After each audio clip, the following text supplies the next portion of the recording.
This is the Caravan of Golden Dreams, transporting you and me to the land of the pyramids, the banks of the River Nile, to answer the call of an ancient people who live in one of the world's most exotic cities. Listen, listen to the call of Cairo.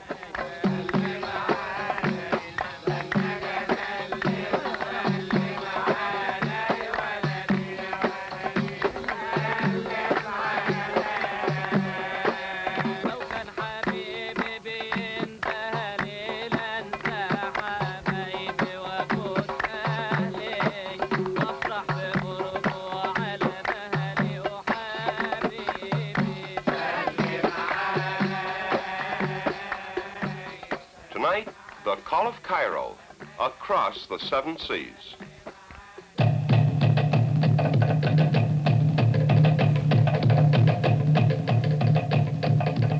The Jack Douglas True Television Series, in association with Bing Crosby Productions.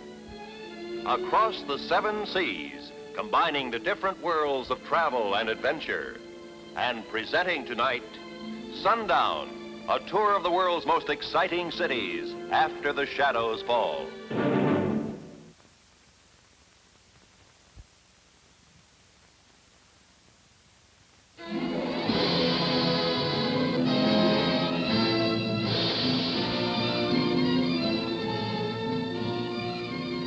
There are some so-called travel experts who will tell you not to come here. They will tell you that today Cairo is a modern city, as modern in many respects as New York or London, and they will say that if you've seen New York or London, why bother seeing Cairo? Well, to be sure, Cairo is a modern city, and yet if there's one thing I'd like to do in my lifetime, it is to answer the call of Cairo. For if we look beyond the obvious, the towering skyscrapers, the wide boulevards, the 20th century apartment buildings, we will find a city and a people rich in tradition, ancient in culture, powerful in contrast, colorful almost beyond compare. When daylight ends and the shadows fall, the hard look of the 20th century seems to vanish with the sun. Our first destination, the Cairo Museum, helps us to turn back the pages of time to the early beginnings of a great civilization. A lone guard on night duty shuffles slowly past the coffins of the 30th dynasty to the Roman Greco era. This is the famous King Tut coffin of wood covered with gold, the pharaoh who lived 13 centuries before the great Caesar.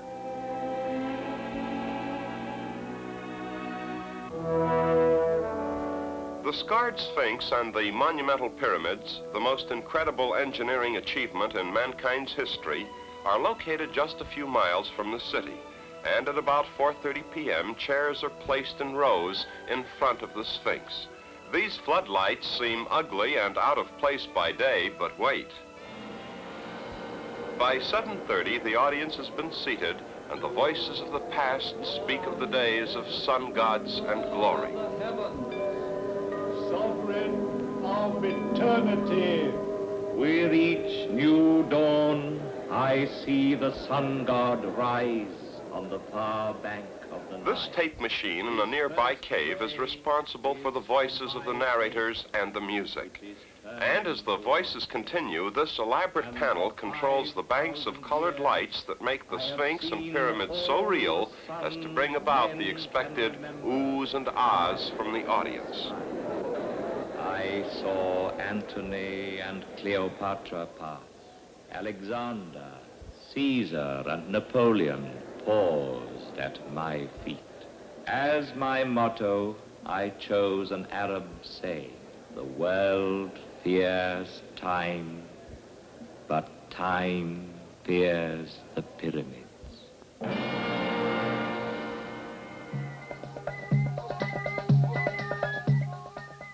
Only a few miles away, look for a small band of riders and minstrels who present the dancing horses of the desert sands. And if you have your youngsters with you, you're liable to spend the night. The dancing horses.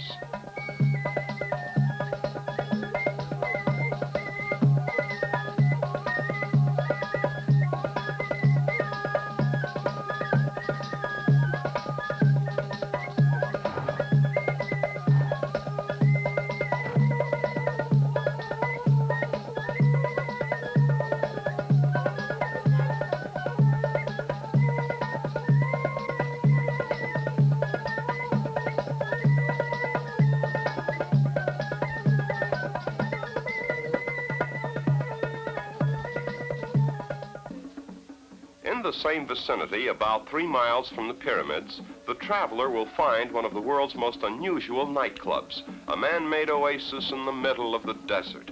The entertainment is pulsating. These are dancers from the Sudan.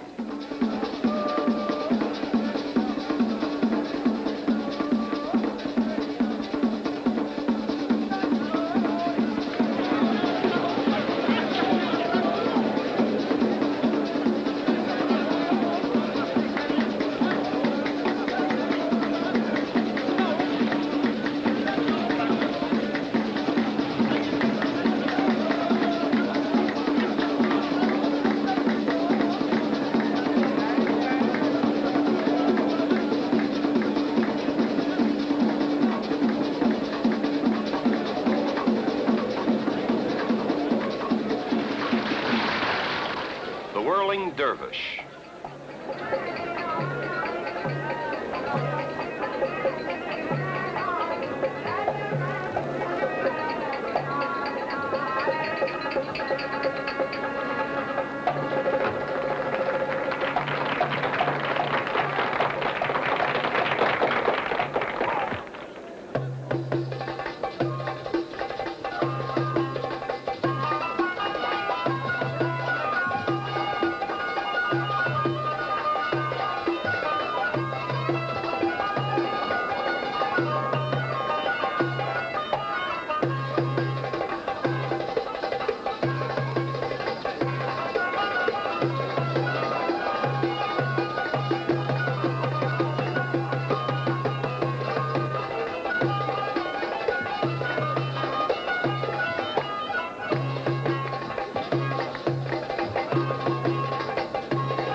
This statuesque Oriental dancer is 6 feet tall.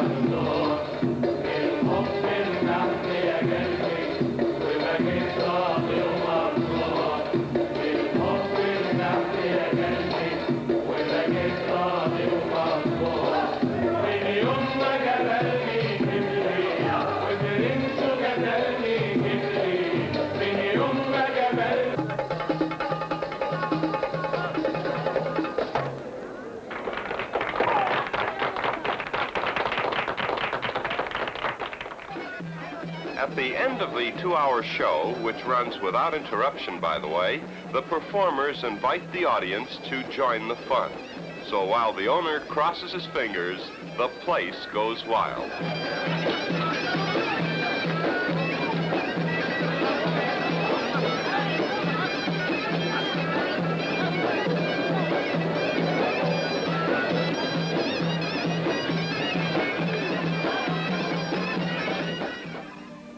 Cairo's movie industry is in its infancy but growing rapidly. But since the directors and actors have other jobs during the day, most movies are made between 8 p.m. and the hours of dawn. This particular movie is entitled The Singer of the Mountain, and in one of the early scenes, the sheik of the castle searches for the woman he loves and hopes to marry.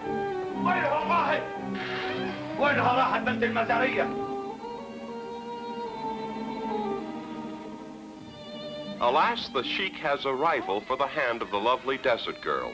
At first, the sheik is indignant, but what can he do? The fellow happens to be his house guest, so the sheik takes it out on the poor innocent maiden.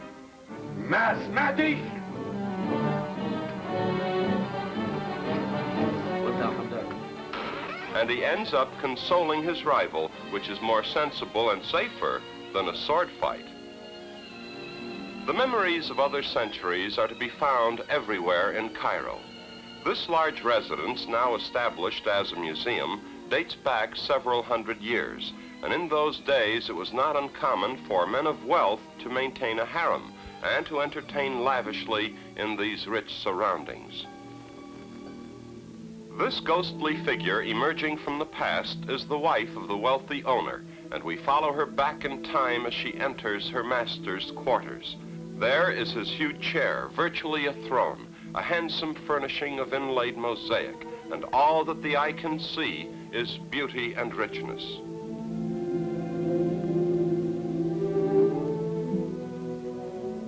Suddenly, we're back in the 18th century.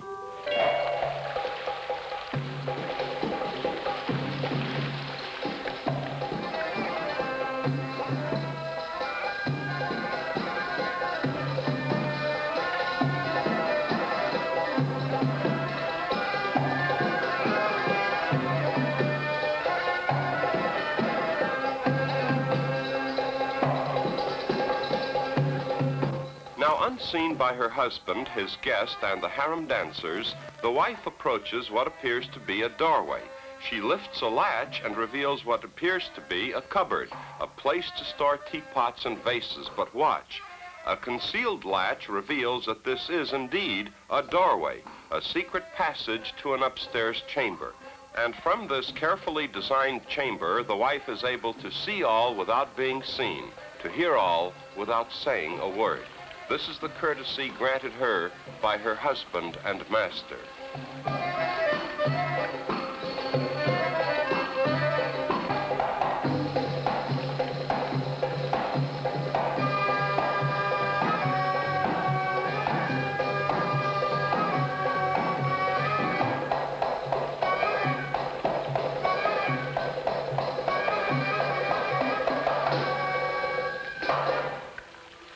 See all and be unseen, hear all and say nothing.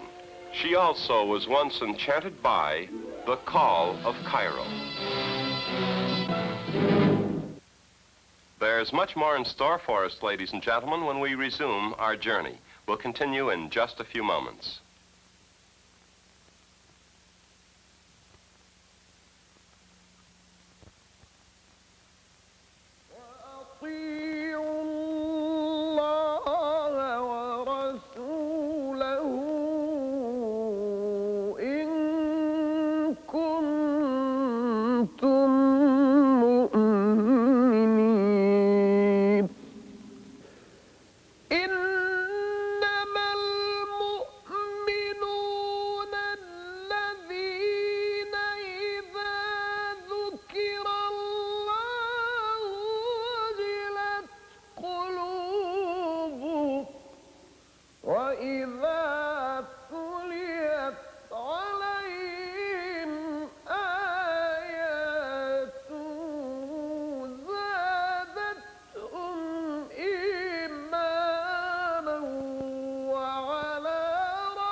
The last of the 5 daily Muslim prayers has ended, and the fading sun sinks into temporary oblivion. It is the holy month of Ramadan, a month during which no Muslim may eat or drink from sunup to sundown. Each day during the month of Ramadan, a cannon is fired to signal the end of fasting. The boom of the cannon is broadcast over radio and television. The cannon is the signal for breakfast at roughly 7 or 8 p.m., the first meal of the day. During Ramadan, lunch will be eaten at about midnight, and some will eat supper before dawn. There is more to Ramadan than fasting and feasting. For Ramadan, more than any other Muslim month, is a time for renewing old friendships, so that big breakfasts and dinners are the accepted rule. After the first meal of the day, the children celebrate Ramadan with a custom that is centuries old, but is found only in the United Arab Republic. They light lanterns in the shapes of toy airplanes or multi-pointed stars and go from house to house chanting songs. It's similar to the American Halloween tradition of trick or treat. Now watch the genuine affection with which these young Arab children are treated by the woman of this particular house. حبيبتي اهلا ستي اهلا تحبيني يا عمر اهلا ستي الله اهلا اجيب لكم بونبوني This woman must certainly love children very much. And from a basket, a handful of sweets to each youngster.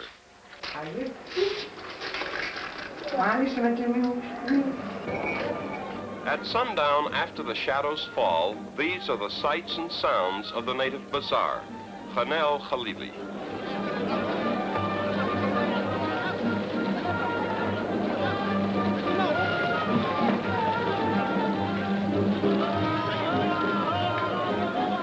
برطان بصرة ممتاز نمرة واحد. قريب بخروط نمرة واحد. الموز المغربي نمرة واحد.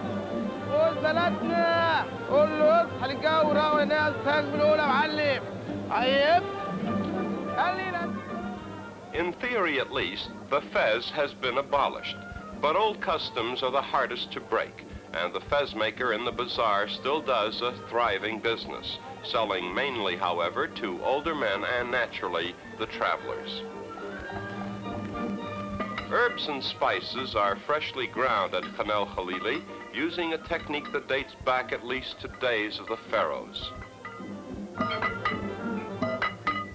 But oh, when you step into that tea shop, we haven't had anything like it here since butter was sold in tubs and coffee beans were displayed in burlap bags. The aroma is maddening. This brightly lighted edifice is a department store holding an annual sale. But just next door is the small ganafa factory. Ganafa is a Ramadan specialty made from a batter of flour and water and cooked over charcoal on a large brass tray. Mixed with sugar or other sweets, it's used as a base for Ramadan desserts.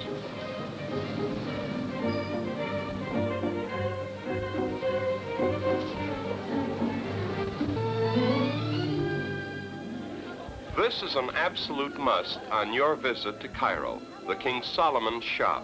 And somehow, women seem to find this place almost by instinct. Oh, it's lovely. Of course, it's all done by hand, you see, with ivory and mother of pearl. I would like to have one just a little bit larger than this. How long it will take? To make a piece like this, it will take nearly 2 months. 2 months? Yes. Beautiful piece.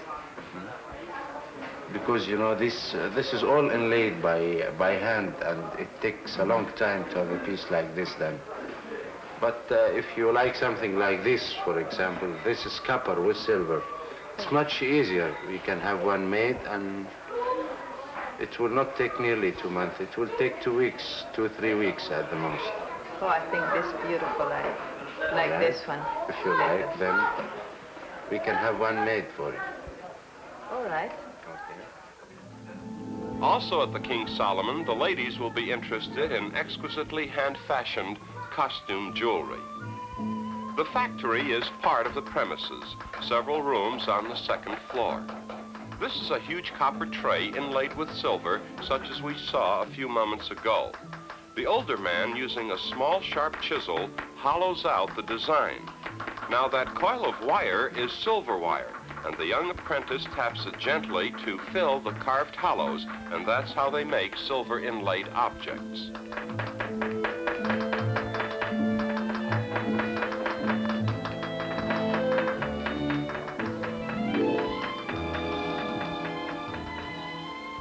These artisans are also noted for fine mosaic wooden platters. Patiently, the boy arranges the thousands of pieces of ivory needed to make just one tray.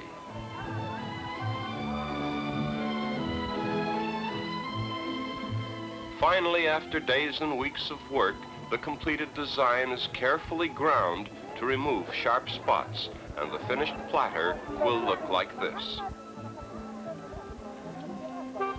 After a shopping spree, the traveler will probably make a beeline for the Omar Khayyam restaurant, one of Cairo's finest. The shish kebab is a gourmet's delight, but wait until you've sampled the shrimp. This shrimp from the Red Sea is so big that it's called Ramses shrimp after the great pharaoh. I try one for you.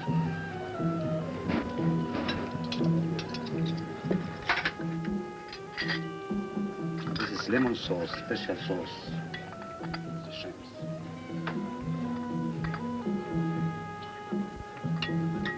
It's an easy name to remember for a feast you'll never forget.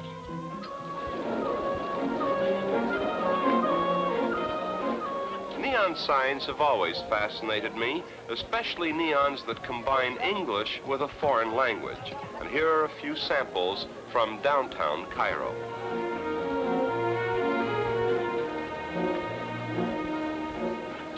The Hotel Continental features European entertainment. In Cairo, the entertainment is either native or European, with almost no exceptions.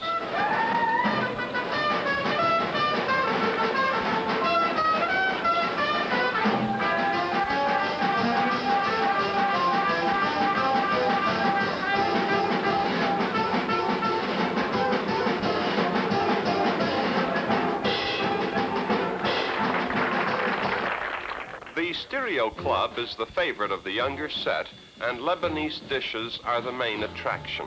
That is, next to the music. The club is located not in Cairo, but near the pyramids. And as for the music, well, as the name of the club implies, it's all stereo and no orchestra. What's worth noticing here, however, is how well groomed and dressed these youngsters are. And isn't it nice to see young adults dressing and acting like adults?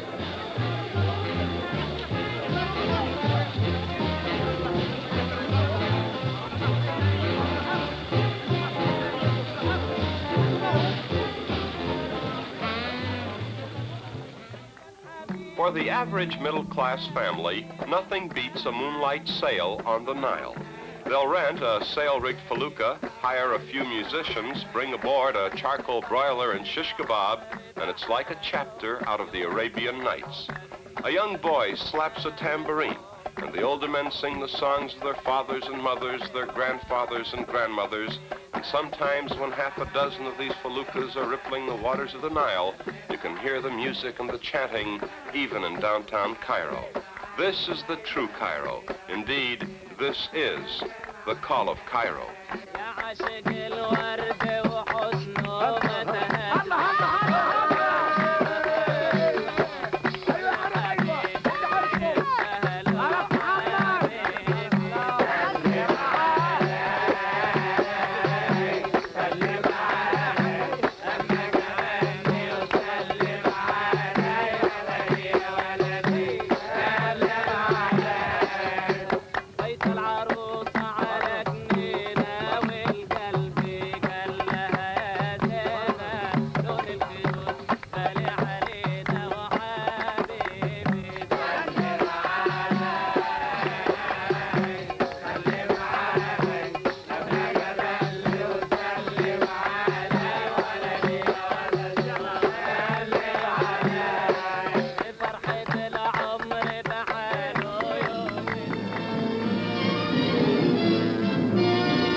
You know, ladies and gentlemen, the real magic of Cairo is that it offers different charms to different people.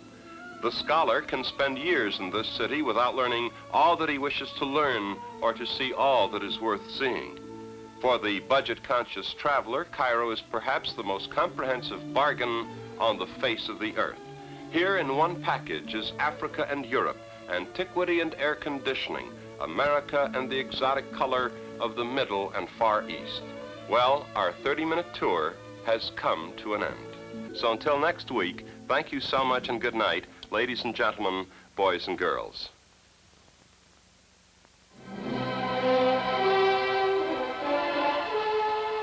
Ladies and gentlemen, in my humble opinion, The Call of Cairo is the finest travel film I have ever seen. For the privilege of presenting this film to you, I am deeply indebted to the world's greatest living documentary photographer, our own brilliant Tom McHugh. And our thanks also to the officials of the United Arab Republic for their gracious and generous hospitality to our camera caravan.